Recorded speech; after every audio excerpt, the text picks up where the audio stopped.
David Waggoner gave Pensacola a lot to chew on. How much of his philosophy of stormwater management in a greener manner we will ultimately swallow remains to be seen. But you can't say the case hasn't been made, especially the idea that we can't build for our future until we respect the past.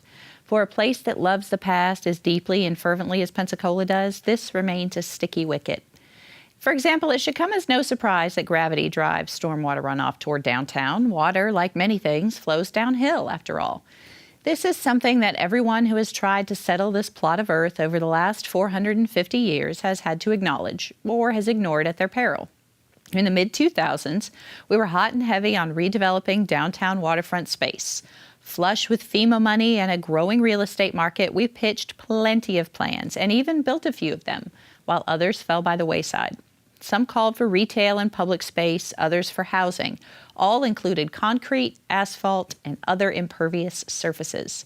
Back in September of 2005, 3 projects were suggested to improve drainage near the new and very tony Aragon neighborhood. 2 were completed, but even so, problems with flooding remained, from rainfalls both tropical and typical.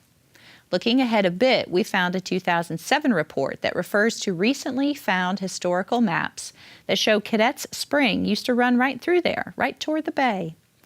One of those maps is of Pensacola, circa 1778. I'm guessing someone between 1778 and 2005 had the chance to see that map before. So did history fail us, or did we fail history? Waggoner toured Pensacola with an 18th century map of the city at hand. He advocates treating stormwater where it falls, rather than trying to funnel it all where it's most convenient for us. It's a view of the interaction between man and nature that will resonate with lovers of the good earth and the environmentally minded folks who call Northwest Florida home. And happily, there are a lot of them. But for those of us who are not moved by environmental arguments, Waggoner offered a carrot too. In one speech, he played the card no ambitious elected person can resist. Speaking as the son of a politician, he said that if science about the way sea levels will rise bears out, coastal communities like ours will be on the front line of those changes.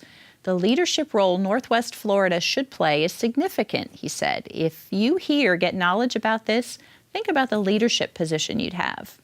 Maybe you aren't moved by the argument that water goes where it wants to go, no matter how many pumping stations we build or how much asphalt we lay. Maybe the practical and philosophical merits of green design are not what spin your wheels. If it is power that you seek or influence that you crave, let that part of Waggoner's argument wash over your pert little ears. Because one day Don Gates will no longer be president of the Florida Senate. And when he isn't, thanks to term limits, elected officials from around here will be churned and burned through the halls of Tallahassee without a second glance.